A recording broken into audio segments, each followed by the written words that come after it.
Buenas tardes. Vamos a seguir con el sexto seminario de los jueves mínimos sobre las casas medievales. Quería presentarle a un compañero y amigo de hace ya bastante tiempo, por lo menos 20 años, Lorenzo. Sí, me he dado cuenta que son por lo menos 20 años. Lorenzo Cara es licenciado en Historia y Antigua por la Universidad de Granada en el año 81. Él siempre ha sido muy inquieto, ha querido participar en muchos proyectos de investigación, ha movido él mismo, ha generado él mismo también proyectos y redes en torno a esta investigación. Pertenece al grupo de investigación Toponimia, Historia y Arqueología del Reino de Granada, pero ha colaborado mucho con la escuela, con el LAC y también con la Universidad de Almería. Su tema de trabajo fundamental, tiene muchos temas muy amplios, pero principalmente se ha centrado en la arqueología del territorio, porque es arqueólogo fundamentalmente, en la estructura del poblamiento, en la historia agrícola, sistemas de irrigación, ganadería y en la tecnología hidráulica, molinos y herrerías.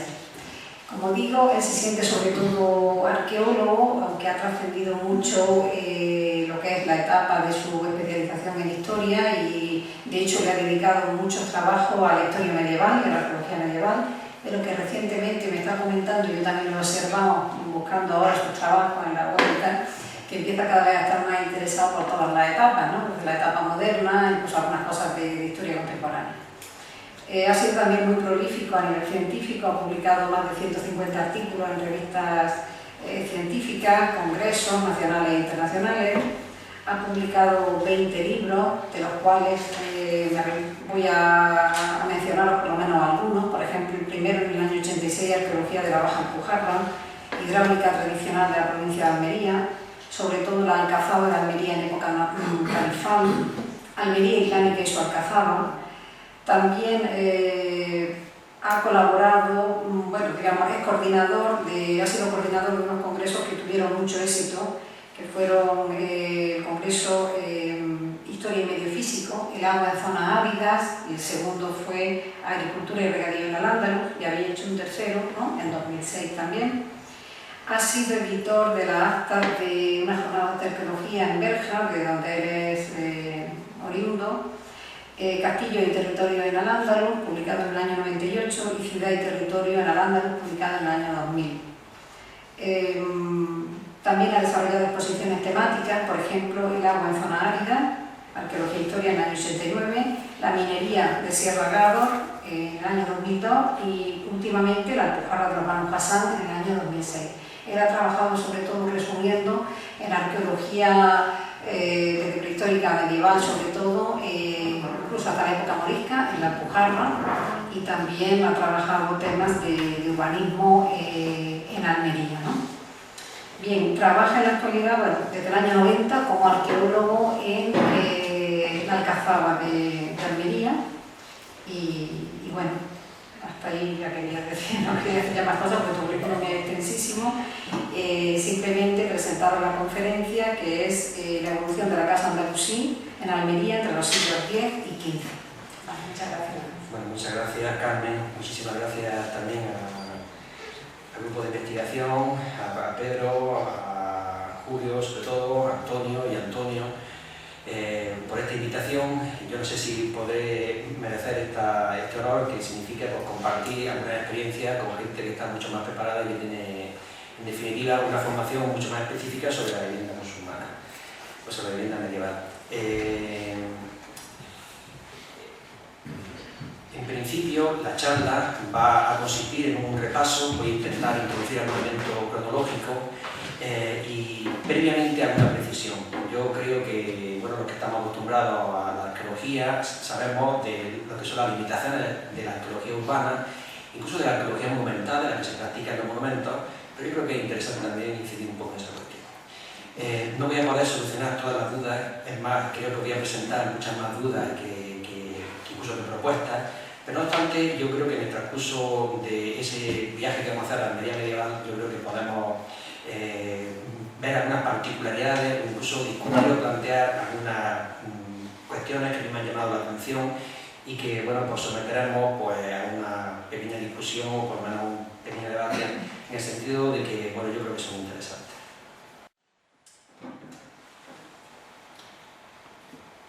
Bueno, la chanda es la evolución de la vivienda en Almería, vivienda en Almería entre los siglos X y XV.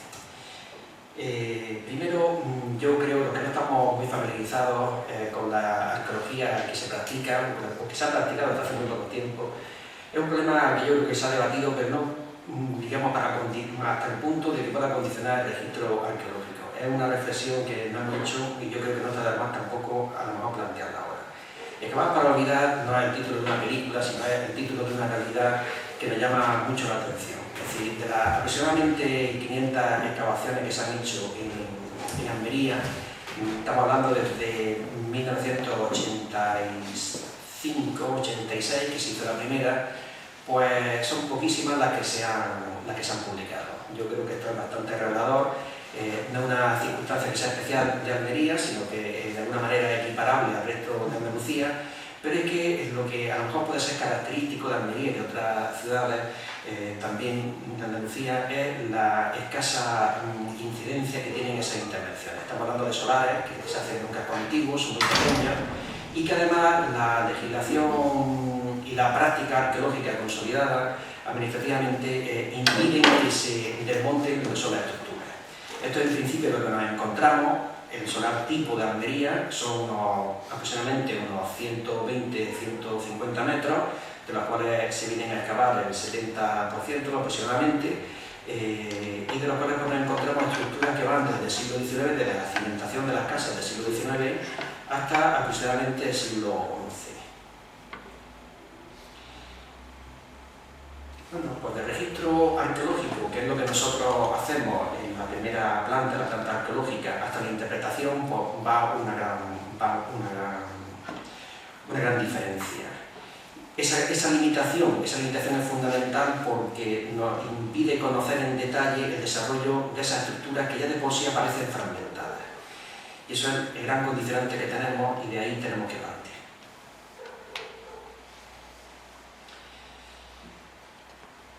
La primera parte de la charla vamos a comentar un poco las peculiaridades de la ciudad de Almería. Porque fijaros, la ciudad de Almería es una construcción, una fundación, como es bien conocido, en 1955. Con anterioridad a esta época hay algunos restos, hay alguna evidencia. Curiosamente, no están en la zona que funda de Ramón III, que sería esta zona de la Medina. Como veis, está a la falda de la Alcazaba y tiene una estructura aproximadamente rectangular.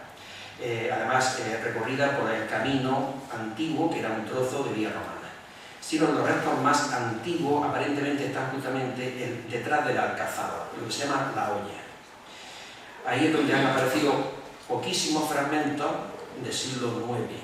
Para que os hagáis una idea, durante los años que he estado inventariando material arqueológico de la Alcazaba, simplemente un detalle, os puedo decir que he inventariado decenas de miles de fragmentos. Poquísimos pueden ser anteriores al siglo X, siglo IX.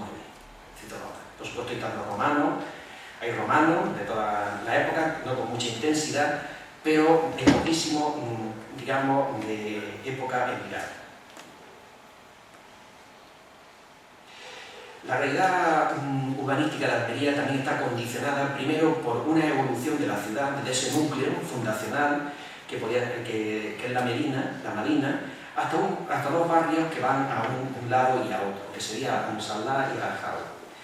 Más ese barrio que queda partido, queda segmentado, y la parte occidental abandonada, cuando se hace la cortina de la Olla, ahora modernamente se le llama muralla de Jaén.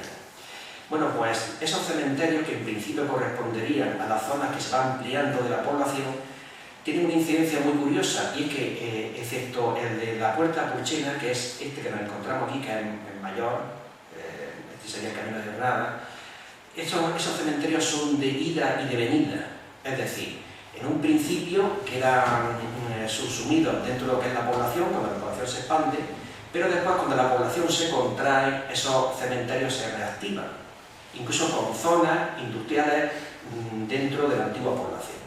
Entonces, en ese periodo, en ese largo periodo medieval, vamos a encontrar que esa peculiaridad muy importante y definitoria de Almería son realmente como dos ciudades Dos ciudades que están separadas por un hecho histórico fundamental al cual ahora haremos referencia.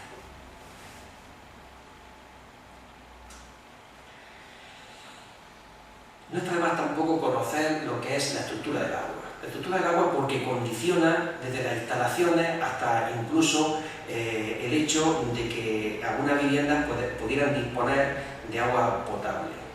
Pocas, bien es verdad, o bien excepcionalmente. Esta estructura hidráulica, en principio, fue levantada por Jairán a principios del siglo XI, trayendo el agua de una fuente de Aladra, aproximadamente a unos 4 o 5 kilómetros, y después se prolonga hacia el interior, hacia Mequita, y hacia la puerta del mar en la calle Águeda. Es una estructura que es muy compleja y que se conoce, ¿cómo decirlo?, muy parcialmente, y además se conoce por fuentes, fijaros lo curioso, por fuentes tardías del principio del siglo XVIII. ¿Por qué? Porque los niveles no coinciden. Es decir, esa estructura, esas canalizaciones tendrían que tener sistemas de elevación. Con toda seguridad serían norias, porque los niveles no dan para el agua, para meter el agua en el interior de la ciudad.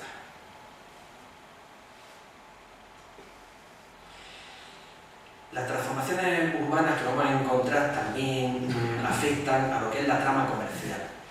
Esta línea de color verde señala lo que serían las tiendas o lo que serían las zonas comerciales fundamentales que tanto por la arqueología como por las referencias de textos conocemos. En ese sentido se va a producir primero una expansión de esa zona comercial muy importante, con una vinculación entre zonas residenciales y zonas comerciales, que ahora también vamos a exponer alguna cuestión al respecto, y después se va a producir también una contracción, de tal manera que algunas zonas que formaron parte de tiendas o de zonas, digamos, vinculadas al comercio, a los talleres, a las manufacturas, después van a ser remodeladas, reaprovechadas, redefinidas para su ocupación con carácter residencial, si bien con algunas particularidades que también comentaremos. Esta es la imagen bucólica, un poco romántica, de Chapuy hacia 1834, una imagen que me gustaría que tuvierais, por lo menos como signo de referencia para una Almería medieval que también existió. Es decir, no como una ciudad en proceso, como también lo estuvo en algunas zonas de saturación, sino una ciudad que llega a un momento, una crisis muy importante, en las cuales la mayoría de esas zonas, o gran parte de esas zonas que han estado intensamente pobladas, como vamos a ver, tienen más o menos esta estructura, es decir, estructuras de huertas urbanas con escasa edificación y abastecidas normalmente por una noria. Es decir, ese sería el modelo, el punto final de la ciudad islámica que nos encontramos a partir del libro de repartimiento, que es de 1491 a 1494. Los reyes católicos, después de la capitulación de la ciudad, proceden a su repartimiento. En la descripción tenemos bastantes problemas, como siempre, a la hora de localizar los sitios y las tramas urbanas, pero lo que sí señalan por zonas, tenemos claro que este sería el punto final de esa ciudad islámica en gran parte de su configuración. Al fondo veis la Alcazaba, habéis visto la Alcazaba como punto de referencia. La fundación y desarrollo. Hay un hecho fundamental en Almería, que es el hecho de que, catastrófico para la historia de la ciudad, que en 1147 es conquistada por una coalición de reinos cristianos, y hay una gran diferencia, una gran división histórica. Diréis, bueno, esto es la historia de la ciudad, ¿y qué tiene que ver un poco con la residencia? Pues tiene que ver muchísimo. Es decir, vamos a ver que tiene que ver muchísimo. Antes de 1147, Almería era una ciudad próspera, era una ciudad importante, era una ciudad que había tenido un proceso de desarrollo sectorial, por lo que vamos conociendo, muy parcialmente, pero un proceso también en algunos sitios muy intenso, y a partir de ahí lo que hay es un proceso de desocupación intenso. Y a su vez también en algunas zonas de una concentración, de una saturación inmensa, es decir, muy importante. Aquí os traigo un elemento conocido, pero que nos hizo reflexionar mucho. Antes de nada me gustaría comentaros, se me ha olvidado un poco al principio, cuál es la naturaleza del registro. Hemos comentado las limitaciones que se tienen. Voy a comentar también que la base de esta documentación que yo voy a presentar, primero se realizó fundamentalmente en los años antes del 2006, que es la última excavación en la que yo puedo presentar los resultados, y segundo, se ha tenido acceso a lo que puede ser aproximadamente el 20% de las intervenciones que se han hecho en total en la ciudad. Esto en sí es una ventaja, es decir, no todo el mundo puede tener acceso a esa cuestión, fundamentalmente porque han trabajado varios compañeros, y quiero mencionar a José Luis García López, que murió, un compañero y amigo, a Rosa Morales, a Domingo Ortiz, y a otros compañeros que, bueno, pues nos brindó también la oportunidad de poder comentar con ellos algunas cuestiones, y también, pues incluso, pues, nos han brindado la posibilidad de la documentación que voy a traer aquí. Este elemento que presentamos aquí es curioso porque, fijaros, es un cementerio, en principio puede ser un cementerio cristiano o incluso judío. La característica es que las estructuras que nos encontramos, que como veis están prácticamente arrasadas, son de la primera época. Es decir, estamos hablando de muy poco después de 955. Son califales, están en un extremo de la Almerina, de lo que es la ciudad antigua, y lo curioso que tiene esto es que sistemáticamente se invade este cementerio, pensamos que de una manera relativamente rápida, y lo más curioso que tiene es que los huesos son meticulosamente, los huesos de los cadáveres, de los difuntos, son meticulosamente recogidos, excepto los que quedan usurpados en las viviendas. En concreto, por ejemplo, pues aquí vemos algunos que formaba ya, es decir, que fue usurpado por la vivienda, y bueno, pues ahí son los únicos restos que nos encontramos. Las tumbas estaban intactas, sin signo de mutilación, simplemente que tenían ese carácter tan curioso. También nos sirve un poco para comentar el grado de conservación que a veces presentan las estructuras a las cuales nosotros accedemos. Fijaros que se ha empezado a excavar, y fijaros que prácticamente el nivel de cimentación, incluso de antiguo, había desaparecido cualquier evidencia. Estamos hablando de la primera fase, es decir, de la fase más antigua de ocupación medieval. Esta es una zona que es muy próxima y corresponde también a ese extremo de la Medina, y vemos aquí una característica que no por conocida nos debe de llamar menos la atención. Fijaros, esa es la muralla. La muralla ha tenido diversas vicisitudes, por supuesto, una muralla fundacional de época califal, y vemos cómo se deja una especie de camino de ronda entre lo que es una casa que al parecer, pero estaba prácticamente, el nivel estaba muy arrasado, es decir, que no podemos hablar solamente de una fase, que es una fase antigua, que puede ser esa fase califal, pero no podemos hablar de una superposición de estructuras porque es que realmente estaba arrasado. Al fondo veis, no sé si se ve muy bien, se ve un poco lo que son las evidencias arqueológicas y un poco la reconstrucción. Fijaros, hay elementos que llaman mucho la atención. Un posible patio que en un momento dado parece que es segmentado, porque es un patio, los típicos patios colindantes. Un acceso que se hace, tiene una estructura un poco rara en principio, longitudinal, y fijaros también una cosa que llama mucho la atención, un pozo, y además muy característico de la primera época. Un pozo define lo que es la ubicación de la vivienda, y al lado un gran alcorque, que no son albercas, son alcorques, no tienen fondo, no tienen suelo. ¿Esto qué significa? Pues que en otras zonas de la ciudad, que pueden corresponder ya a una época avanzada del siglo X, pero que también son de la época, digamos, califal, posiblemente ya de época tardía califal, principios del siglo XI, todo lo más, vemos que hay zonas colindantes con la ciudad, con la Marina, antes de que se produzca esa ampliación de las murallas y que propiamente entren a defenderse dentro de un conjunto urbano, en los cuales las casas, sabemos, que se hacen a partir de pozos.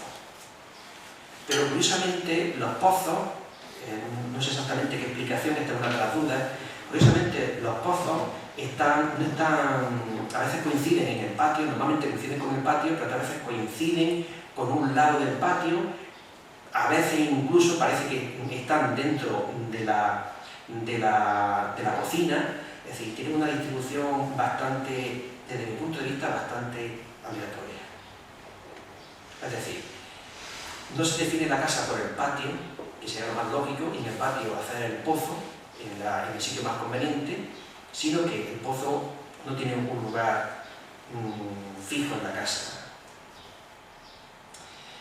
Entre las cuestiones más interesantes, y una también de las cuestiones que yo quería plantear, porque es de las dudas que yo he visto, que se nos presentó precisamente en estas excavaciones, fijaros, esa es la distribución aproximadamente, o la reconstrucción de la mezquita mayor. En la zona sur había un gran solar que se acabó hace unos 12 años, o 12-15 años, y fijaros, estas son las fases. Como siempre encontramos muchos problemas a la hora de definir todas las fases, pero fijaros, las fases que mejor se conservan siempre son las del siglo XI, del siglo XI al siglo XII. Siempre esta característica. ¿Por qué? Porque en el siglo XII, a partir de la conquista, lo que nos vamos a encontrar es una gran desorganización. Ahora después comentaremos esa cuestión particular. Bueno, una ambientación. Talleres o viviendas. Fijaros, si excaváramos, por ejemplo, esta estructura, posiblemente con esta crujía meridional, tendríamos quizás, yo por lo menos tendría dudas, siempre alrededor de un patio, con un acceso en recodo, yo tendría dudas si se trata de una casa o si se trata de un taller, porque realmente no hay ninguna actividad asociada. Lo que sí sabemos, por ejemplo, es que en estos lugares que están colindantes, en estas habitaciones, sí hay, y además tienen bastante envergadura, porque hay distintos crisoles. Parece que de bronce. Parece bronce, son de bronce los crisoles. Es decir, que realmente estaríamos ante una metalurgia, una zona de metalurgia que ha tenido una recaudación bastante importante en un periodo de tiempo comprendido entre la segunda mitad del siglo XI y la primera mitad del siglo XII. Es decir, en un siglo ha tenido una revolución bastante importante. Pero fijaros, una zona que aparentemente es una zona de vivienda y en la cual en la segunda fase, es decir, ya en la primera mitad del siglo XII, nos encontramos en un ángulo del patio, nos encontramos con una pileta, lo cual puede señalar de alguna manera a una zona, a una actividad manufacturera.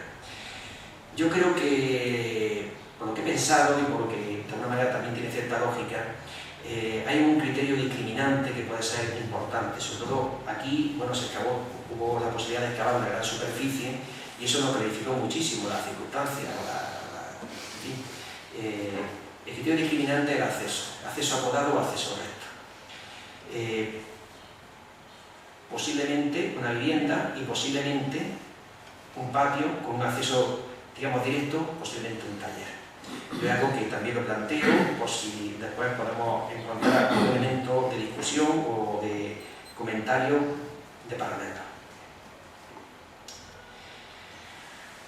Bueno, dentro de esa complejidad pues nos encontramos a un elemento asociado que llama mucho también la atención y siempre con ese elemento. Fijaros, acceso directo y aquí nos encontramos un gran lebrillo, un lebrillo de tamaño bastante importante, una tina realmente, que lo que nos señala es una actividad, bueno, y el pozo, estamos hablando de la misma zona, pero estamos hablando de la misma zona, esto era un pozo de desagüe.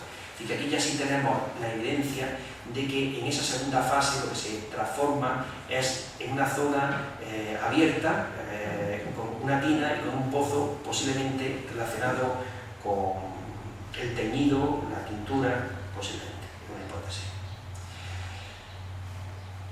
¿Qué elementos nos encontramos y qué características tiene la casa de la primera época? La casa de la primera época, llámese aproximadamente por el siglo X, es una casa que las habitaciones tienen cierto tamaño, se caracteriza sobre todo porque los patios también tienen mucho tamaño, los alcorques también, y porque los muros son de tapial y a veces pasan las melinas en algunas zonas, se hacen a partir de un largo muro al cual se adosan algunas casas. ¿Por qué lo sabemos? Porque con independencia de que las excavaciones en la melina sean de pequeños solares, vemos que hay una cierta continuidad en solares colindantes. Es decir, por lo tanto, si hay un muro que ha servido para delimitar o un muro para, digamos de alguna manera, privatizar una zona, pues se supone que ha servido también pues, para ir adosando construcciones en un proceso que puede ligarse perfectamente a una segmentación familiar o incluso de carácter tribal.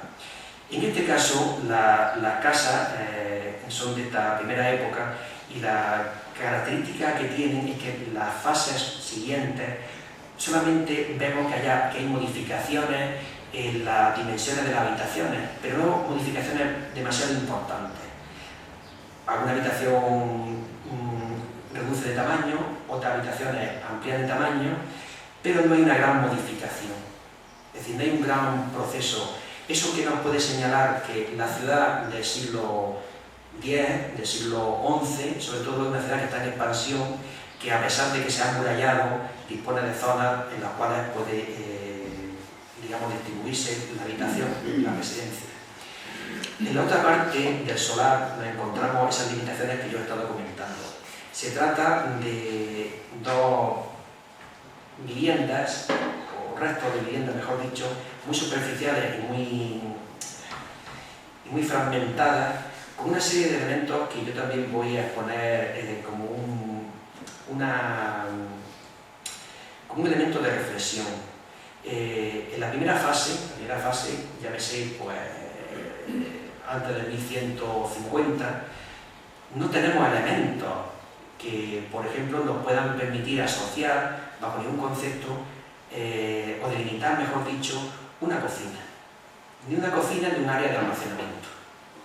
Sin embargo, en la segunda ya nos encontramos elementos como pueden ser los polletes, como pueden ser las alacenas. Nos podemos encontrar una serie de elementos que de alguna manera podemos asociar a lo que puede ser una cocina. Es decir, en la segunda parte, sobre todo si cogemos esos dos extremos, es decir, el siglo X y el siglo XIV-XV, los siglos XIV-XV, nos encontramos que aparece claramente diferenciado una zona para cocinar. ¿Dónde se cocinaba? Muy sencillo. Se cocinaba en el patio. En el patio se hacía una pequeña cobija, eso me imagino que en algunas excavaciones también habrá aparecido en otros sitios, en un ángulo, en el ángulo donde menos daba el viento, y ahí se cocinaba. Las razones, yo creo que las razones son de seguridad, fundamentalmente. Primero el clima muy apacible, y las razones de seguridad, pues bueno, pues mantener un fuego encendido durante mucho tiempo en unas estructuras que son de madera, pues dentro de una habitación, pues puede arribar a algún problema.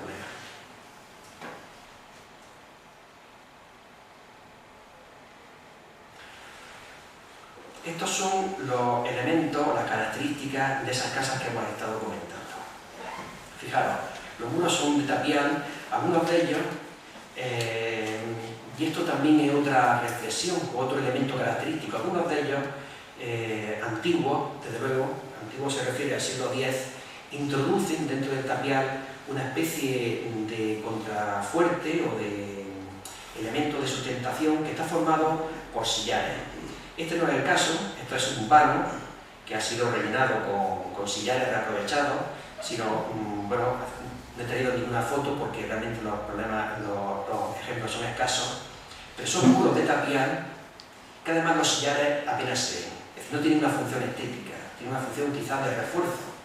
Este elemento aparece ya en las casas de Pechina. Las casas de Pechina yo encuentro que hay un problema cronológico, los estudios, las investigaciones se han asociado o se han datado, mejor dicho, en época emiral, finales del siglo IX, principios del siglo X. Yo pienso, por los restos que están asociados, pues yo he dicho, bueno, no tuve las excavaciones porque ya se corresponde a otras personas, otros arqueólogos, pero yo sí he hecho alguna investigación en Pechina con algún compañero y yo creo que esa cronología tenemos que ir pensando, quizás revisarla y incluirla dentro del siglo X, por lo menos lo que está publicado. ¿Por qué? Porque la distribución y las características que nos encontramos de esa casa, con esas características de esos sillares empotrados, esa especie de contrafuerte o de pilar, mejor dicho, empotrado, son exactamente las mismas que nos encontramos en alguna zona de Almería. De hecho, las fuentes lo que nos dicen es que la población de Pechina se va trasladando, que además es una población desmesurada, Pechina está a unos 11 kilómetros al interior, a lo largo del siglo X se traslada de manera a veces muy rápida hacia Almería. De hecho, es una cosa interesante también conocer que la mezquita mayor de Almería hereda de alguna manera los bienes de la mezquita mayor de Pechina. Es decir, que la mezquita mayor de Pechina llega a ser como una, ¿cómo decirlo yo? Llega a depender, digamos, a partir de ese traslado. Es posible, por lo tanto, de que efectivamente esas características correspondan a gente que se traslada de Pechina, porque, ya os digo, no son generales de muchísimo menos. Los alcorques, como hemos comentado al principio, tienen una posición central siempre dentro de lo que son los patios en las grandes dimensiones. Uno de sus lados normalmente está reforzado o bien con ladrillos como es aquí, o bien con tapial, o bien con sillares. Y otro de los lados bien son con sillares enhiestos, es decir, con sillares que además son muy estrechos, tienen menos de 20 centímetros de anchura, que están solapados uno encima de otro. Esto es bastante curioso porque ahora vamos a ver algún elemento que nos va a llamar quizá la atención y vamos también a hacer una precisión cronológica al respecto. Este es el elemento que yo me refería. Durante el siglo XI y sobre todo en la segunda mitad del siglo XI, algunas dependencias de la vivienda, sobre todo las dependencias, digamos, si no más lujosas, por lo menos más importantes, parece que son las alcobas, lo que a veces presentan a la mía, están hechas con este sistema. Fijaros, los sillares son muy estrechos, ya os digo, algunos tienen incluso 10 centímetros, bueno, 12 centímetros, de 12 a 18 centímetros.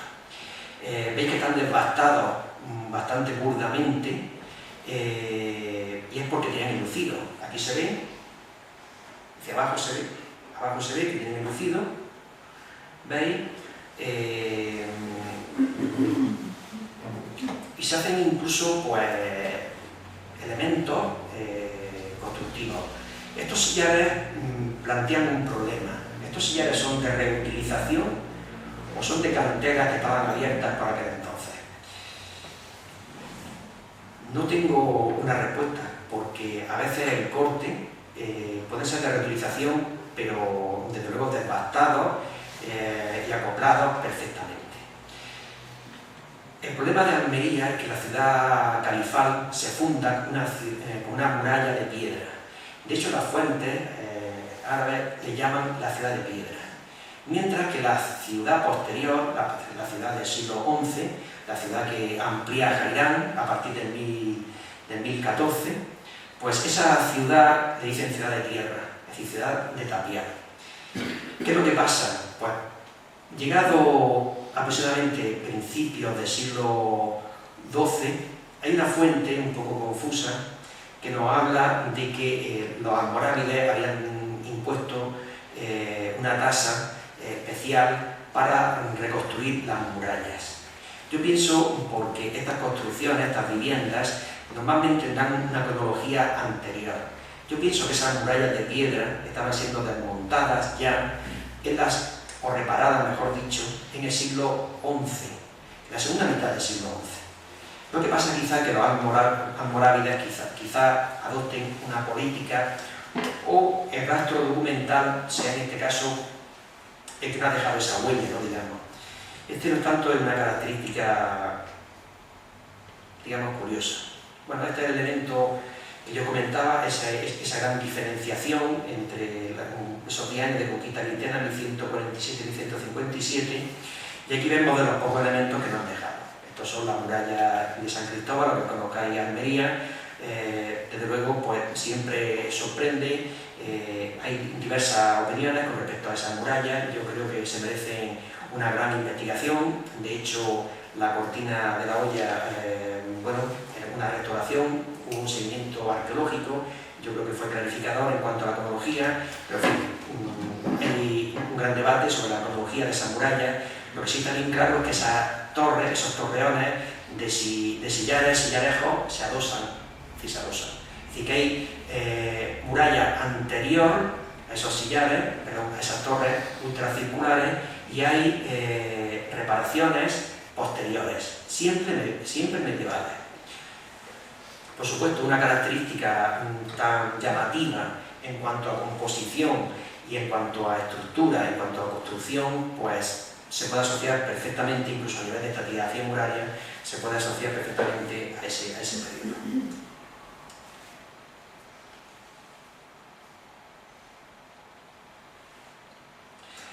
De los 4 barrios que rodeaban la Alcazaba, en esa fase ya a partir de 1157, que hemos puesto 1150 para redondear un poco, nos encontramos que, fijaros, la ciudad prácticamente se reduce a la mitad. Esta es la ciudad que van a conocer los Reyes Católicos y sobre la cual se va a hacer el repartimiento. Fijaros que la Medina, por ejemplo, que la zona nuclear, va a ser dividida, es decir, llega un momento en que va a ser dividida. Hay distintas opiniones también. Es decir, de hecho, hay fuentes en 1500, a partir del terremoto de 1522, que dicen de un muro del cobertizo que coincidiría aproximadamente con esta división. Pero es que las fuentes arqueológicas o el registro arqueológico, por el cual forzosamente yo por lo menos me tengo que guiar, fijaros, hay una gran diferencia entre un nivel de saturación en las excavaciones, que las excavaciones están dando residencial en esta zona, y un nivel muy poco poblado en esta. Es más, en época nazarí, incluso se llega a destinar, como antes hemos comentado, cementerio o incluso a zonas de actividades industriales. Entonces, yo creo que está bien claro de que ahí hubo una separación que incluso a nivel defensivo plantea algún problema.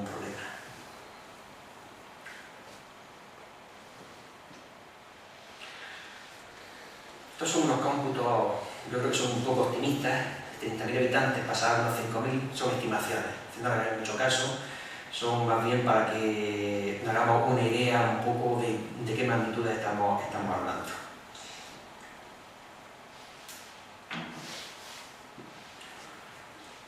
¿Qué tipología de casa nos encontramos en esa época?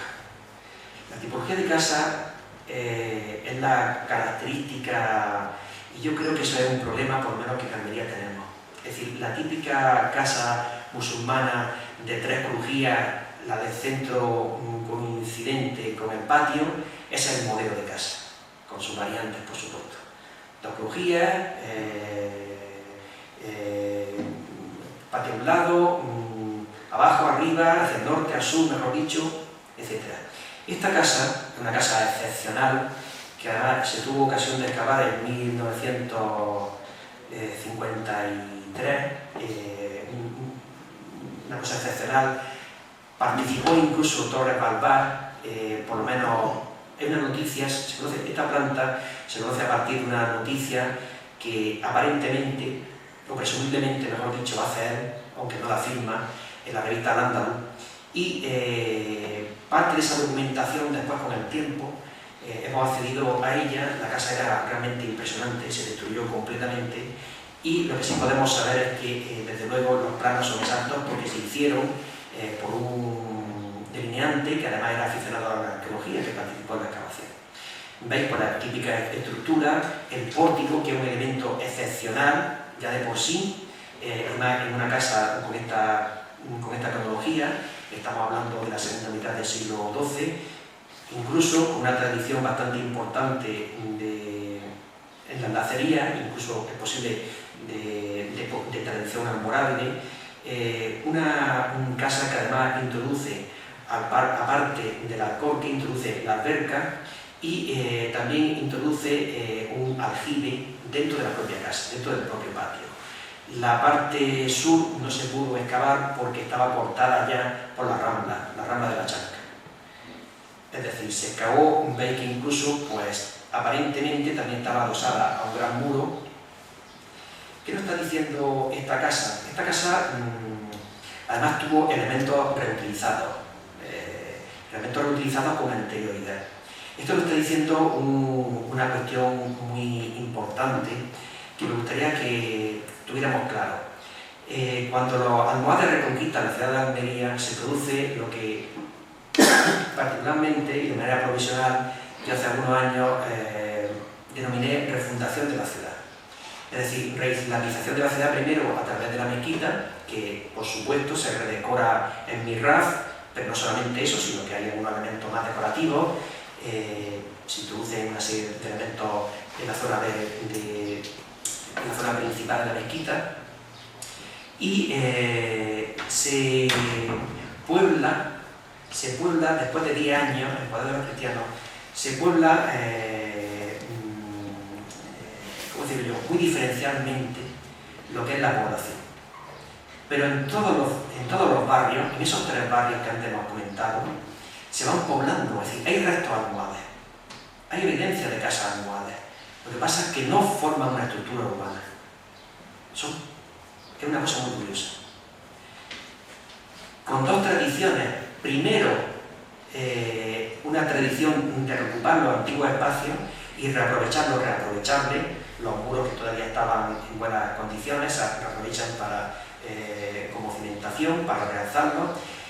Aquí, sin embargo, es una cosa curiosa, parece que se produce, a juzgar sobre todo por las fotografías que se hicieron, parece que se produce una fundación realmente, es decir, parece que se construye de nuevo sobre una zona que ya estaba construida, y se ve que estaba muy erosionada, quizá por la rambla, pero estaba muy erosionada ya. Bueno, pues estas son las características de esta casa. La descripción es muy pequeña, es muy escasa,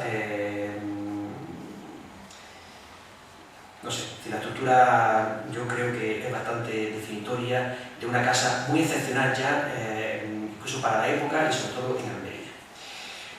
Los elementos decorativos también son muy excepcionales. Son muy excepcionales porque además dos de las habitaciones, por una de ellas, la que estaba en la cabecera al norte, con la mía, tenía los zócalos, y otra también tenía este zócalo de abajo, que estaba en otra habitación también, y tenía las habitaciones decoradas. ¿Qué sabemos entonces de la casa medieval, de la vivienda medieval? Vamos a estudiar 2 casos concretos donde de alguna manera nos podemos detallar algunas circunstancias. Por razones evidentes, en la Alcazaba ese problema que hemos visto antes que había en la ciudad no se ha tenido, fundamentalmente por una cuestión, porque la restauración que se hizo desde el 41 al 60 destruyó todos los restos que se consideraban que no eran árabes. Lo destruyó concienzudamente. Es decir, los restos evidentes, se utilizó un criterio, si queréis, bastante aleatorio. Es decir, todo aquel material, o toda aquella estructura, mejor dicho, que estaba construida con un material de acarreo y que tenía baja calidad constructiva, se destruyó sistemáticamente. Claro, esto es un problema, porque ese criterio puede haber impedido conocer incluso por fases últimas o alguna fase incluso de época medieval. Pero en principio esto es lo que nos ha permitido también hacer algunas intervenciones que sobre todo se deben a trabajos antiguos, sistemáticos, que se hicieron en los años 40 y cuyo plano que hizo un arquitecto y también hizo un aficionado a la arqueología, que fue Fernando Ocho Torena, que durante muchos años fue, llamémosle, una especie de encargado conservador de la Alcazaba, pues llegó a hacer en el 53. Los planos, por lo menos, por lo que hemos estado comprobando después, son hasta cierto punto exactos, y lo que sí os puedo decir que de alguna de las cosas que vamos a comentar aquí no hay absolutamente ninguna documentación. se hicieron fotos, no en la excavación, sino se hicieron fotos muy posteriores, ya cuando las estructuras estaban rellenas, cuando estaban semidestruidas. Estamos hablando de que son materiales bastante drenables y estamos hablando de que la documentación mínima que se hizo con fotos generales tiene unos 10 o 15 años después de que se hicieran las excavaciones. Bueno, estos barrios, bueno, aquí en principio tenemos el segundo recinto de la Alcazaba y lo que nos encontramos son aproximadamente unos 3 barrios. No significa que toda la demás zona no estuviera poblada. Yo creo que sí estuvo de alguna manera organizada, pero fijaros, hay un elemento muy característico. Está en la muralla. Esta muralla es un torreón de la muralla del siglo X, que en época nazarí se amplía. En época nazarí se amplía en una época en que no tenemos muchos elementos cronológicos, pero que a juzgar por el trozo colindante en el primer recinto, podemos datar aproximadamente a mediados del siglo XIV. Es decir, las casas primero se adosan a lo que era la muralla, que también es una característica que vamos a encontrar exclusivamente en la Alcazaba, no en la ciudad. Y después lo que nos encontramos es que este barrio, como también sería presumible, ya estaba definido en el siglo X. ¿Por qué? Porque si no, lo más normal es que hubiera invadido zonas que se ampliaron de recintos fortificados, como es esta que nos encontramos aquí. Vale. Lo primero que tenemos que destacar es esta tarjea. Esta tarjea no tiene nada, digamos, es un alcantarillado, no tiene nada que ver con la zona residencial, con la zona, mejor dicho, con la zona de viviendas domésticas, tiene que ver con la zona residencial palaciega.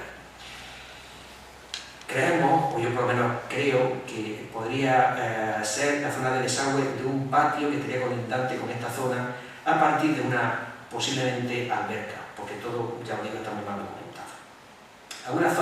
Algunas viviendas, mejor dicho, pudieron aprovechar para desaguar con elementos que no fueron bien documentados, mientras que otras zonas sí encontramos que tienen la característica del pozo negro colindante con la calle, en este caso con el callejón. Otros, sin embargo, lo integran en una zona, fijaros lo curioso, en una zona a las traseras de la casa, un importante pozo, que es el único sistema de evacuación que tiene.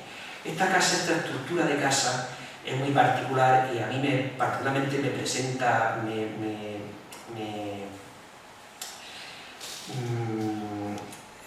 sugiere muchos problemas, es decir, me presenta muchos problemas con la estructura propiamente dicha. Os puedo decir que ahí hay muy poco que documentar. Muy poco documentar. Lo único que sabemos es que esa zona es una zona palaciega, que se desarrolla con varias naves paralelas y que llega un momento en que, bien una casa, bien dos casas, bien de manera que sea, se hace una vivienda doméstica, con esa estructura o con otra, pero la estructura, por lo menos la función, parece que acaba de ser doméstica. Las otras casas están colindantes, y fijaros también lo curioso, que siempre se hacen, en este caso, a partir de un muro.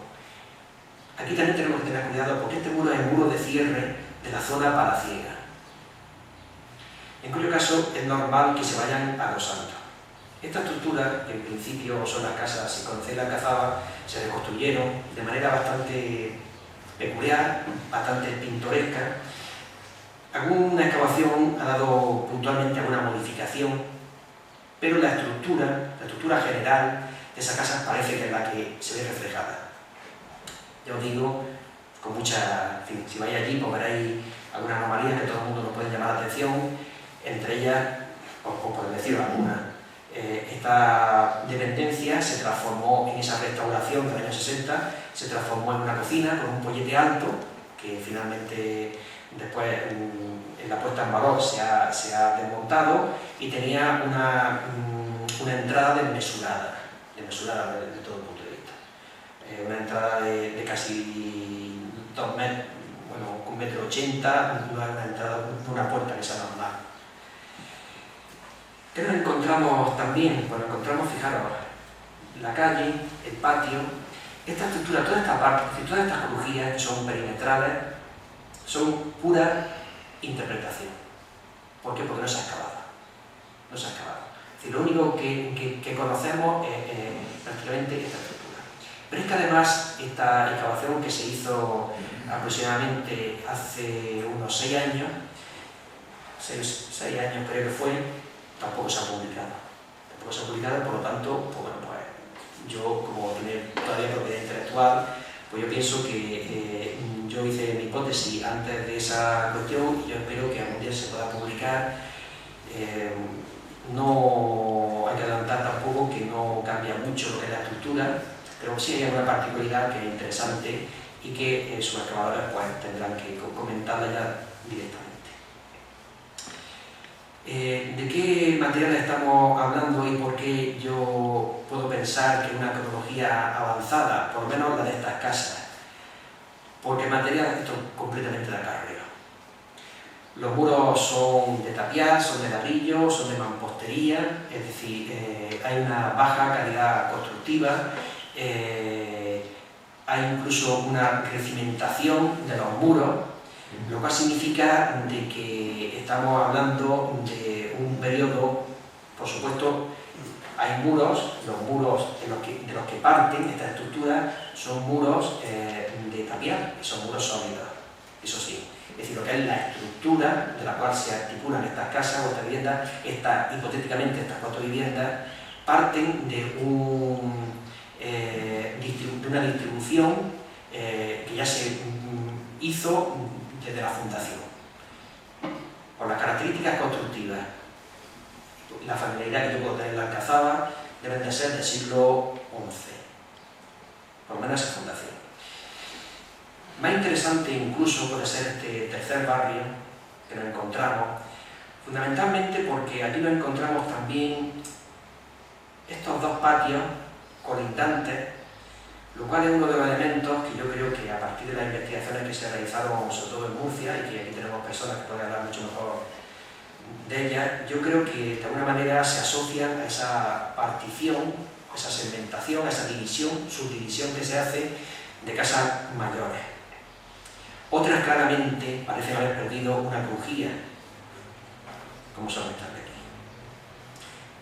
Y la perdieron ya en el 53, y yo quiero decir que ya es completamente irrecuperable, porque es una zona que se subsoló, es decir, que realmente se excavó, la roca estaba muy superficial y se excavó y esa zona ya ha desaparecido completamente. Tenemos muchos problemas a la hora de definir, por ejemplo, esta estructura, incluso algunas que están muy mal documentadas y de las cuales no hemos tenido ocasión, yo por lo menos no he tenido ocasión de investigar ni de hacer ni tan siquiera un seguimiento, como por lo menos para documentarlas.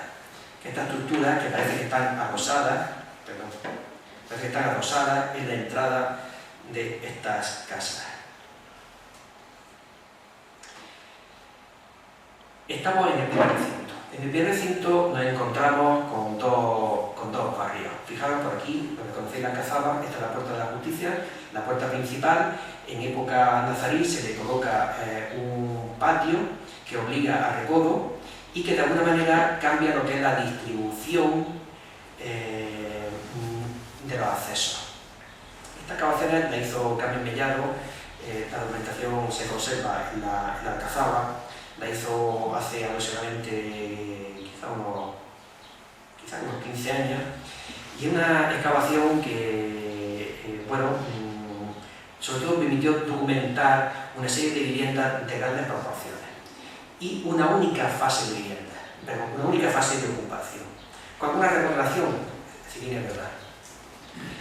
El elemento fundamental sigue el antiguo, que es el alcorque, un alcorque cuadrado, de grandes dimensiones, centrado, la letrina también es característica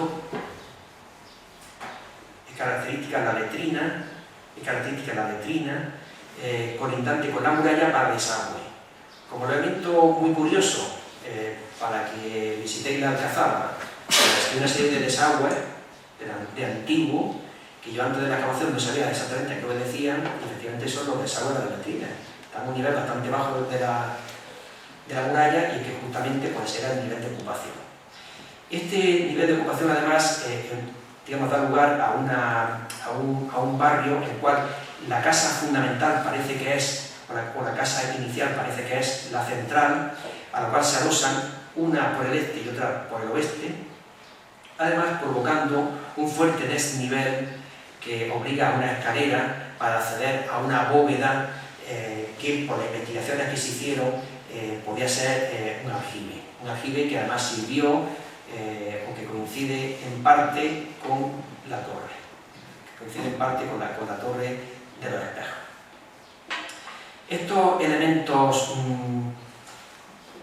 ¿en qué época podemos datar estas viviendas? Estas viviendas las podemos datar fundamentalmente en época tardía. Bueno, como he dicho, hay elementos, por ejemplo el alcorque central, un alcorque bastante grande, el patio con dimensiones bastante generosas, son elementos que hemos estado comentando que la ciudad corresponde a una primera época, siglo X, siglo XI, primera mitad del siglo XI. ¿Qué elementos hay aquí que nos permiten? El uso de la mampostería, el uso del ladrillo con una característica de ladrillo muy particulares, los ensolados de ladrillo, a veces ladrilla, es decir, a veces ladrillo cuadrado, de unos 22 centímetros de lado, y sobre todo que los alcorques están delimitados por ladrillo a sardinero. Los alcorques de la primera fase o bien estaban hechos en tapial,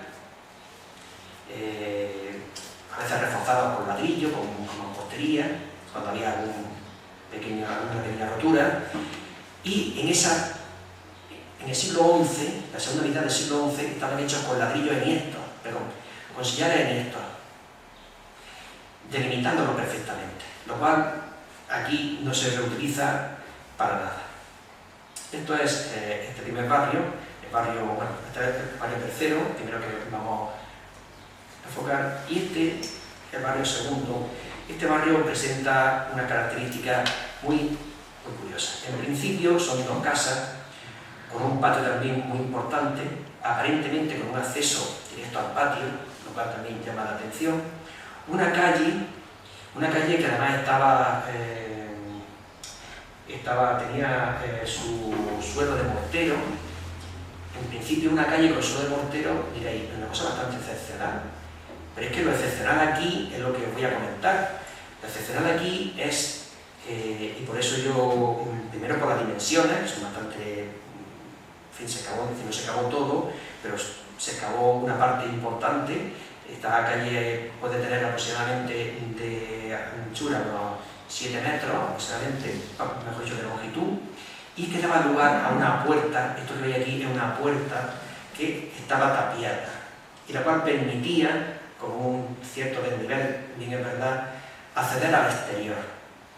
Lo que se llama la puerta de traición, y que estamos acostumbrados a ver en ciertas películas o en ciertas cuestiones, pues sí es cierto. Esta puerta tenía además un elemento muy importante, que también estaba tapiado al exterior, y que solamente se destapiaría, que solamente se destapiaría en casos de apertura de la puerta, que era esta saetera. Fijaros una cosa muy curiosa, la saetera, que está a una altura bastante importante, tenía que estar por encima de la casa, es decir, en la techumbre de la casa. Por lo tanto, la saetera, si era operativa en toda esa misma época, y sabemos que era operativa porque la cronología de abandono de estas casas, la cerámica que nos da también las primeras fases de ocupación, todo esto es del siglo XIII, XIV, XV. Y es que además el lucido, ese que he comentado, que de alguna manera se prolongaba la reparación de la muralla del segundo recinto, ese lucido tiene además unos dibujos, tiene además unos elementos que nos hacen pensar mucho en mediados del siglo XIV para su restauración. Lógicamente, si ese lucido cubre toda esta parte, significa de que estaba y no se tapió completamente esta entrada ni esta saetera, sino simplemente se tapió por la parte de afuera para que no fuera vista por los atacantes, por la gente que lo podía asediar, lógicamente porque estaban todavía practicables. Por lo tanto, no sé si me seguí un poco la secuencia, calculamos que esta calle si estamos aquí. Esta calle era operativa, estuvo operativa durante todo el periodo. En una segunda fase, esta calle se estrecha, se hace un contrafuerte, pero fijaros, no me he traído desgraciadamente la segunda fase que podía corresponder a una modificación, es decir, esta fase de estas casas podría ser aproximadamente del siglo XIV, la segunda fase ya sería del siglo XV, pero es que fijaros, este refuerzo que hay, no sé si lo veis, con un contrafuerte, posibilita que aquí se encaje, hay una especie de modificación, se encaje en una escalera. Una escalera lo cual significa de que aquí habría quizás una entrada, o posiblemente hubiera cambiado ya por supuesto de cocina, una habitación, una escalera muy empinada para acceder a una segunda, una cosa que es excepcional en Almería, un segundo piso adosado también a la muralla. Los patios son bastante generosos, como os digo. Este es el único que tiene alcorque, tiene una conducción perimetral. Interpretamos esta cuestión, esta pequeña dependencia, de la cual solamente tenemos aquí una evidencia. Esta es hipotética, porque no se excavó, se excavó, pero estaba todo muy arrasado. Hay una evidencia quizás por esta parte de aquí también. Lo interpretamos como una letrina. ¿Por qué interpretamos esta parte como una alcoba? Pues sencillamente por la ganía. Esto eran, por la interpretación que yo le puedo dar, porque le dieron los excavadores, eran taquillas, eran tacas, que llegado un momento se cierran. Porque era una cocina, primero por las proporciones y segundo porque, fijaros, una cocina con un pollete de 1,80 m, pues es poco operativa. Un 1,80 m es poco operativa pues, para manejar, para colocar cualquier cosa, como un soporte de alguna tinaja, en fin, yo lo veo bastante. No obstante, no se encontró ninguna evidencia de esta parte de aquí. ¿Qué más elementos hay? Hay un elemento también importante o curioso, y es que en esta primera fase, esta habitación presenta un doble arco. Un doble arco que además era polilobuado, muy sencillo, extremadamente sencillo. Yesería hay muy poca en Almería. También comentaremos algunas y veremos algunas. Hay muy pocas. Eso también es una anomalía que es bastante, por lo menos a mí me llama la atención. Bueno, la Plaza Virgen del Mar nos plantea una problemática distinta porque se trata, primero, de una secuencia mucho más larga y segundo, de esa imagen que antes hemos visto de una zona que ha llegado a nosotros muy alterada, no por la ocupación posterior residencial, sino por la ocupación como zona de huerto. Para que hagáis una idea, esto era una balsa y aquí había aquí hubo una noria, pero también hubo otra noria por aquí, un pozo grandísimo, había por aquí, que pensamos que era un proyecto de noria que se hizo y que al final, no sé, por supuesto, posterior a la época medieval. Es complejísima y yo aquí tengo muchas dudas, y las dudas no las voy a resolver. Es decir, las dudas, la estructura aproximadamente, lo que veis en oscuro son los restos evidentes y materiales que se pueden asignar a las fases, y los que tienen una trama más fina son la hipótesis. En primero, lo que nos puede llamar la atención es una hipotética calle, o dos hipotéticas calles. Desde el inicio, prácticamente, estamos hablando de la segunda fase, es decir, una fase anterior, que es muy mal conocida porque, con todas las limitaciones que hemos estado comentando, no se ha podido acceder a ella. Solamente se ha podido acceder a ella en las zonas que, como en esta zona de aquí, se había hecho una gran perforación en busca de posiblemente algo para hacer una noria, en cuyo caso pues, son los restos que nos hemos encontrado de esa primera fase, que puede ser de finales del siglo X ya, principios del siglo XI. Esto estamos hablando de principios del siglo XI, la primera mitad del siglo XI, y estamos hablando primero de los típicos alcorques, estamos hablando también de los elementos, un elemento que hemos estado comentando antes, que es la definición de los pozos. Esta zona está aproximadamente a unos 100 metros de la playa antigua, ¿se entiende? Y esta es una de las zonas de las cuales era bastante difícil que pudiera acceder agua. Es una de las zonas también que se caracterizan porque en la primera fase, estamos hablando hasta mediados del siglo XII, hasta ese gran cambio de la ciudad, cada casa tenía su pozo. Como veis, pues en principio, pues un pozo en una habitación pues no acaba de encajar mucho. Son pozos de agua potable. ¿Por qué sabemos que son de agua potable? Parece que es evidente.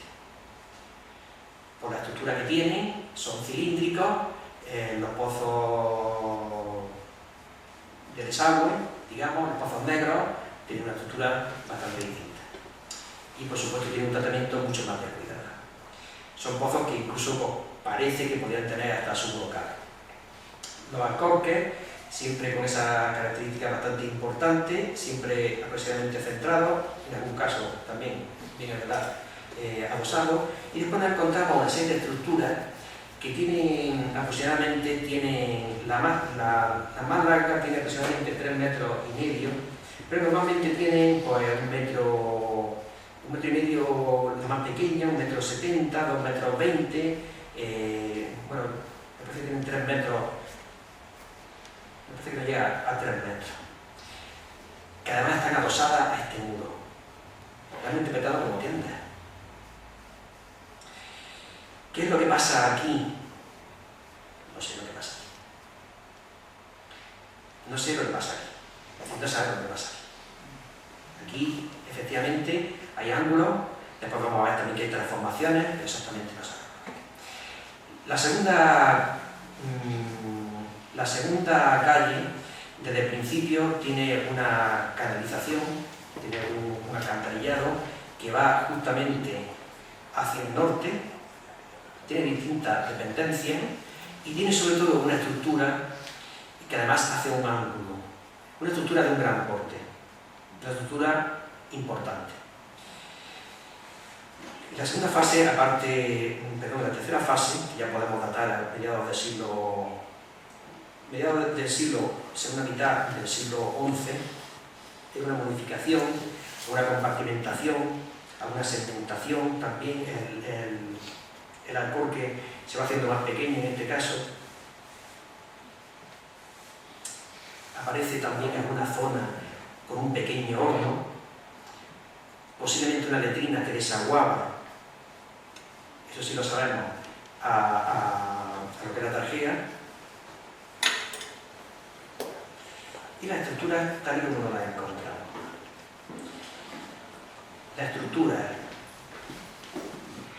Aquí nos encontramos estructuras de 5 fases.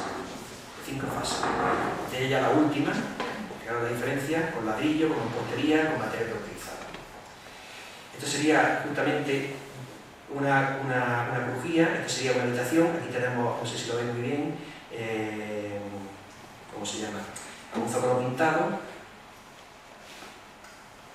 en fin, la estructura, bueno, los socavones, aquí tenemos un detalle de ese zócalo pintado, veis, muy sencillo.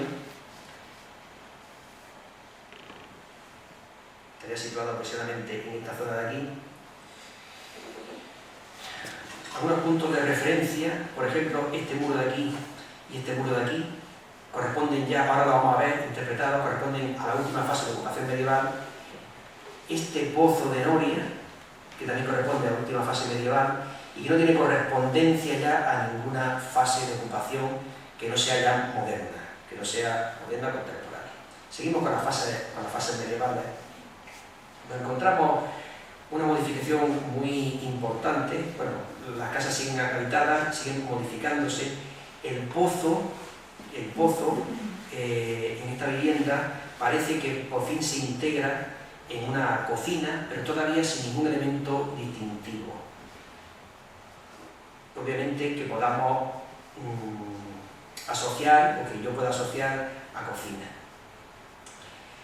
Aquí se ha producido una modificación muy importante. Aparentemente hay un pórtico, aparentemente hay una habitación interior y todo este patio o calle se enlosa con pizarra además, cosa que es una cosa excepcional, incluso para una calle. Es más propio de un patio, por eso de ahí la interpretación un poco forzada que damos, porque yo ahí tengo bastantes dudas. En la siguiente fase, que ya puede corresponder a época almohade, fijaros lo que ha ocurrido. Es decir, hay una gran diferencia entre una ocupación intensa, por supuesto con sus problemas de interpretación, pero continua, y una discontinuidad. Esta fase corresponde a época almohade, es decir, después de 1150, nos encontramos que hay un reaprovechamiento de esa estructura. Nos encontramos también aquí una especie de pollete, o de, exactamente no sé cómo interpretarlo, o de abrevadero, en fin, no sé. Nos encontramos con una comunicación, con un espacio que antes había formado parte aparentemente de otra vivienda, una estructura un poco compleja, pero siempre, este es un problema siempre segmentada. Aquí, por ejemplo, nos encontramos también una entrada, aparentemente con una estructura, digamos, con unas proporciones bastante importantes, y aisladamente nos encontramos con un pozo que se ha hecho precisamente en esta fase. Esto no hago nada más que señalar, precisamente esta es la síntesis, los problemas que puede haber a la hora de interpretar arqueológicamente un registro que forzosamente es fragmentario, tanto por sí mismo como por los restos que nos hemos encontrado. Esta es esa calle, esta es la Tarjea. Esto no es ningún atanón ni nada, esto es sencillamente la rama de un árbol que viene nacido ahí. Esto, fijaros, son ladrillos que están puestos inclinados. Esto es, digamos, una especie de registro, ¿no? Lo que veis aquí. Esto es la calle muy estrechita, pero fijaros la envergadura que tiene el muro. Este muro tiene una envergadura bastante importante, y un alzado bastante importante para lo que son las excavaciones. Aquí es todo el interior de la construcción, por supuesto las zapatas y los desagües modernos, etc. Este es el alzado de ese muro. Fijaros, una primera fase que puede ser una especie de escalón para una abertura que se hace en esa primera fase, se rellena, hay otro relleno que por supuesto es de tierra, que puede ser de un abandono, y este relleno ya corresponde a una época, a jugar también con el aparejo, corresponde a una época nazarí. Esto es típico, digamos, de esos elementos reaprovechados, de esa especie de mampostería que se juega un poco en esa época. Nosotros interpretamos esta roza tan importante que hay en el muro, la interpretamos como un bajante, de una cubierta con destino justamente al desagüe, a lo que es el alcantarillado. Tenemos problemas, esta entalladura, de interpretarla. ¿Qué podría ser? Podría ser quizá los elementos de fijación de una puerta de cerramiento de un adarve. Eso ya es demasiada imaginación, yo no lo sé. Eso es la evidencia que nos encontramos y eso es lo que podemos ahora mismo comentar. En esta segunda gran fase que hemos diferenciado, es decir, ya la correspondiente a época almohade y sobre todo a época nazarí, los elementos, vuelvo a insistir, son elementos que aprovechaban. Los muros. Tenéis que fijaros la disposición tan característica de estos muros. Es decir, se aprovecharon ladrillos que evidentemente estaban rotos ya para ponerlos a tizón, y se reaprovecharon sillares, sillarejos, elementos de acarreo para hacer la cimentación de esa nueva construcción. Esto en época almohade también, ¿no? Estamos hablando de época almohade.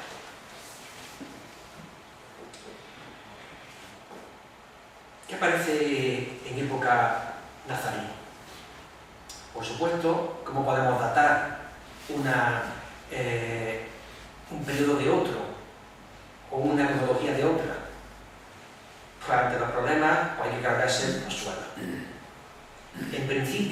pesar de que esa es una de las cargas más importantes que tiene, o de las limitaciones más importantes que tiene la arqueología urbana en Andalucía, solamente se documenta lo que se va a destruir y no se destruyen para ver fases anteriores, pero en principio a la hora siempre hay algún elemento cronológico, alguna cerámica, algún suelo, algún paquete de relleno que puede servir para datar algunas cuestiones. La misma secuencia estratigráfica nos puede ayudar bastante en ese sentido. Nos encontramos elementos que llaman mucho la atención. Un alcorque hecho simplemente de ladrillo, adosado a una nave, un pozo, y aquí nos encontramos, no sé cómo decirlo, un pórtico. Estos son pilares. ¿Qué es lo que había aquí?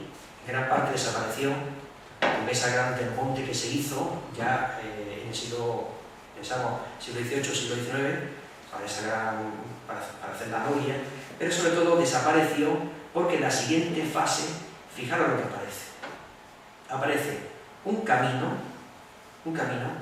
que en principio no tiene continuación, y aparece a un lado del camino un camino de piedra seca. Fijaros lo curioso, un camino de piedra seca, estamos ya casi hablando de una zona de huerta, y aparece una noria, el pozo de esa noria que antes hemos visto como referencia, y los restos de una alberca, esta vez sí, desmontado, hecho polvo, por supuesto, por ese gran socavón que se hizo posteriormente, y de que tantas veces hemos hablado.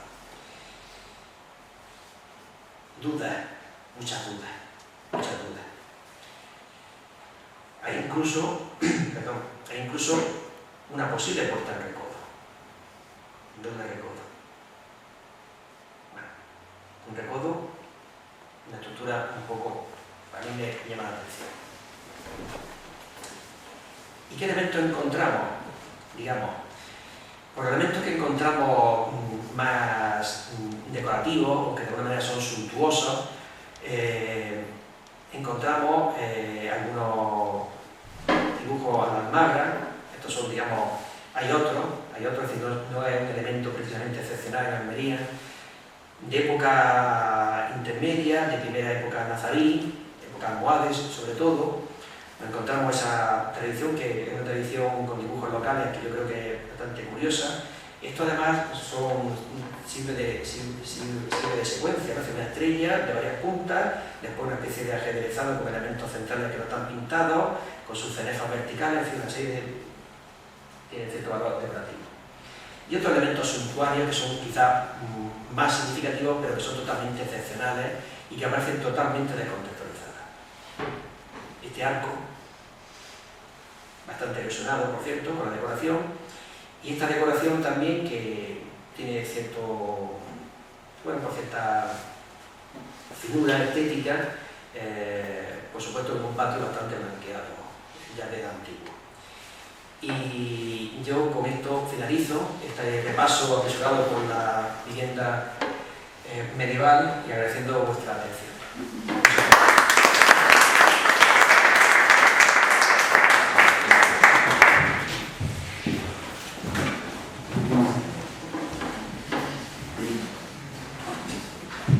Muchas gracias, Lorenzo, por tu conferencia. La verdad es que es muy complejo el tema de la casa. Bueno, está aquí Julio, que no te había visto. Si quieres sentarte tú, porque estamos vinculados a lo que he hecho contigo, con tu trabajo. Y nada, vamos a pasar a las preguntas y las dudas que tienes y que seguro que también han surgido en la sala que tenemos. ¿Alguien quiere preguntar alguna cosa? Muchas gracias, Lorenzo, por la exposición. Mi pregunta iría en relación a esta casa adosada a la muralla de la Alcazaba, con la hipotética calle lateral. No he entendido muy bien la relación cronológica entre esa fase de tapiado de esa puerta y los argumentos que os hacen pensar que ahí estamos ante una calle, efectivamente. Sí, como mejor lo vemos a partir de...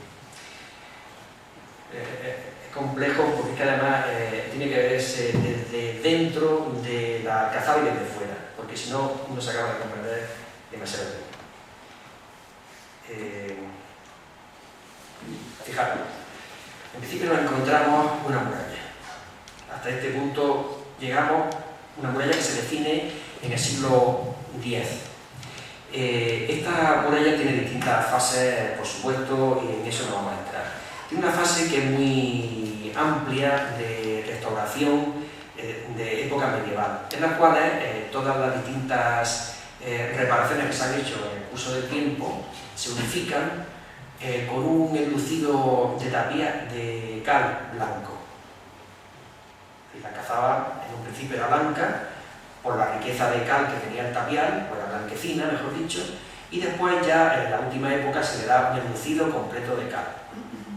Sabemos que también estuvo en la fachada meridional, lo que pasa es que lo perdió muy prontamente por la erosión. Sabemos también que otras fortalezas también lo tuvieron. Ese elemento nos permite hacer alguna datación, es decir, de por sí, porque tiene grafiada. Grafiado, que bueno, plantea un problema de metodología. La última excavación que hice hace 3 años fue aquí justamente fuera. Y aquí hay una pileta romana. Y diréis, una pileta romana, ¿qué hace aquí una pileta romana? Una pileta romana con bastante alzado, etc. La pileta romana que además estaba, tenía diversas modificaciones, y estaba totalmente amortizada por los restos de ganado vacuno, sobre todo los cuartos delanteros y muy pocos cuartos traseros. Ya de por sí llama mucho la atención. Arrojar, digamos, esos restos que en principio yo lo interpreté como de los restos de una carnicería, ¿no? De que, en fin, hacía escrito a una carnicería que era próxima y que lo echaban, pues, en fin, a la afuera. La cerámica que está asociada a esa amortización, es decir, a ese periodo tan importante de abandono, nos da una cronología del siglo XIII. ¿Qué es lo que pasa con posterioridad? Con posterioridad pensamos que ese hueco estuvo practicable durante muchísimo tiempo, pero solamente cerrado al exterior. De tal manera que en caso de asedio se pudiera abrir fácilmente, es decir, se pudiera desmontar y salir. Hay un desnivel hasta cierto punto importante, pero ese desnivel se salvaba con un muro de piedra seca que se hizo al exterior, de tal manera que de alguna manera daba como si fuera una especie de balate, realmente. Bueno, es un poco complejo. El hecho de que esa fuera una puerta directa hacia el exterior y que estuviera también, a su vez también defendida con esta saetera, que a su vez también estaba tapiada solamente al exterior, y con ese lucido, lo que sabemos que por lo menos estuvo hasta el siglo XIV, estuvo enlucido, es decir, estuvo practicable, porque si no, lo más normal es que una muralla que tiene aproximadamente 1,80 m y que se quedara en estos puntos, tanto en la saetera como en este punto, que si bien es estrecho, es una puerta, se quedara aproximadamente en 40 centímetros, realmente no es una buena opción defensiva. Luego realmente tenía que estar practicada o practicable, mejor dicho, durante todo el periodo. Lógicamente, si está en una casa, plantea algún problema, sobre todo por la función que podía tener. Esa puerta no es una pequeña puerta, no es un postigo, esa puerta tiene cierta dimensión. Llegado un momento, esa puerta, incluso se estima que esa puerta, que siempre estuvo tapiada aparentemente al exterior, se estima que esa puerta es demasiado grande y se estrecha, es decir, se baja. Esa puerta tuvo aproximadamente, es decir, estoy hablando de memoria, unos 2 metros y algo de altura. 2,20 metros aproximadamente hemos calculado de altura, en una fase. 2,20 metros de altura. ¿Para salir caballería? No lo sé. Es fantasear, o mejor dicho, es imaginar cómo podría funcionar esa puerta. porque realmente una puerta no tiene sentido para esa cuestión. Sea como sea, el hecho de que se tenga un acceso hacia una segunda altura en esta parte, y ya en una fase siguiente, a nosotros, y de manera provisional, hemos querido ver que esa calle, o ese espacio, estuvo practicable. Sobre todo porque las dimensiones a las que se excavó, bueno, tiene unas dimensiones bastante amplias, si os fijáis, ahora mismo no puedo decir las dimensiones que tiene, pero de longitud tiene bastante, y para cubrir este espacio pues tiene ciertas dificultades, porque no sé si estamos hablando, no sé si son casi 3 metros. Después ya hemos comentado de que se estrecha como un contrafuerte, pero en esta fase que estamos hablando, que es del siglo XIV aproximadamente, en principio puede tener unos 3 metros. Para cubrirlo plantea algún problema, pero de por sí es una hipótesis como siempre. Es una reflexión que se tenía que haber hecho hace quizás muchos años, que es lamentable que no se haya hecho. En fin, de alguna manera lo hemos intentado, de una manera que todo el mundo que ha estado comprometido con el patrimonio, y que nos duele, digamos, también de alguna manera esta cuestión. Yo, no obstante, creo que fundamentalmente la gran diferencia que hay entre todas estas cuestiones, y lo que yo más lamento, porque en el transcurso de, fijaros, hemos estado hablando de 500 excavaciones, que no son mocos de pavo, pequeñas excavaciones de 500, para vamos a ver, eso, unas 500, que ya son un número bastante, mayormente casos excepcionales, casos de, digo, qué mala suerte tiene Lorenzo de que no te haya caído esto, ¿sabes lo que digo? Porque la casa estaba totalmente, ¿sabes lo que digo, Julián? El patio, la entrada, todo, estaba todo. ¿Por qué? Porque tenían solamente una fase, o solamente a lo mejor una pequeña remodelación y tal, tenían una buena cronología, es decir, se podían investigar en Almería, sobre todo en los casos que yo conozco, a lo mejor también otros, casas del siglo XI, por ejemplo, de mucha tipología. ¿Dónde están esas plantas? ¿Dónde están esos...? Es decir, ¿dónde están? Yo realmente creo que seremos conscientes, o quizás la generación que venga, si es que algún día le interesan estas cuestiones, serán conscientes de la devastación que ha sufrido, por ejemplo, una ciudad como Almería, en el sentido de que estamos hablando de multitud de intervenciones que ya no es posible recuperar. ¿Qué se puede hacer con eso? Pues no sé, aparte de lamentarse, no sé si se puede hacer mucho ya. A lo mejor no cabían todos.